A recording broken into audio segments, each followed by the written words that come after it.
Hi, my name is Jason Austin. I do paintings and I also do photography. This is my first time showing it at the Our Living Black.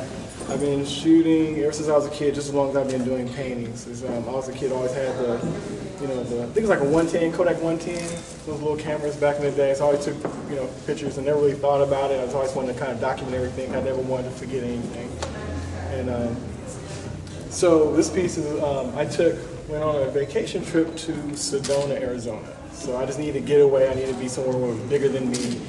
And I came across this church called, I think it's called Cathedral Rock, that was in Sedona. So it's like this big old cathedral that's built inside the side of the mountain, and you walk up it, and it was just so beautiful and kind of just bigger than me. So it was really humbling. So I went in.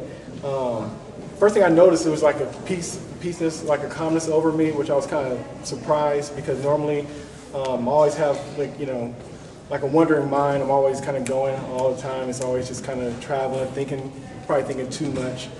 And when I was in there, it was like a good 5 minutes, and I realized that I didn't hear anything. It was just like peaceful and quiet, and it was just striking to me. So I did a lot of photography while I was out there. This is one of the pieces, and it was just breathtaking. I don't know if I'm as religious as I was when I was younger, but I think I'm probably more spiritual. So I think what it kind of represents is just the fact that it's kind of spirit, being spiritual. But that's like a symbol for a lot of people. But it's just not necessarily about the Bible, but just the feeling I had being there. And it was just, like I said, it was just wonderful. It was just an experience, and it's the same thing I felt when I finally seen the Grand Canyon. It was just like, not that many times in one trip I ever felt kind of, part of something bigger. So I really appreciated that about it. So that's what I was trying to convey in the photograph. And so the piece is called The Book. And it's, simply that, And a lot of times when I take photographs, I use them for paintings that I do.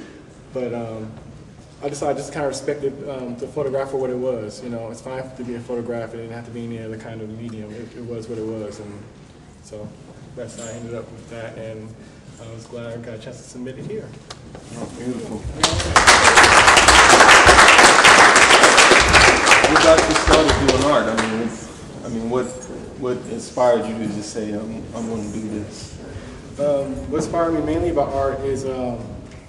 I'm not necessarily a people person, but I like the people. I like the idea of people, so I've always been a people watcher. So I think people kind of inspired me. I was too shy to talk, so I can make up my own stories and also have a connection without having to be in someone's face or presence necessarily. So so it's kind of hard to turn off. I'm trying to be more sociable now, but it's kind of hard to turn off. I'm used to hide now. Right. So, but I think people and then connection and how if you pay attention, when you want to have conversations with people, you could be connected to them just by, being around them and painting them and paying attention. So, certain things about people like eyes and lips really capture me. Just, so that kind of thing, I pay attention to little details like that, and it makes me feel closer. Even if I don't know the person, I feel, I have some kind of connection to them. So that's my way of doing it. So people, it kind of inspires me to, how else can I say something else and give a different take on the same thing? Like we all have, two eyes and a nose and a mouth, but how many different ways can we say that? Yeah. So many different ways. We're all different, and it's just like, it's a subject matter that never ends. Yeah. So for that, I like writing that and see how many different takes I can get on the same thing. Right. Yeah. Thank you for your presence. You're welcome. Thank you.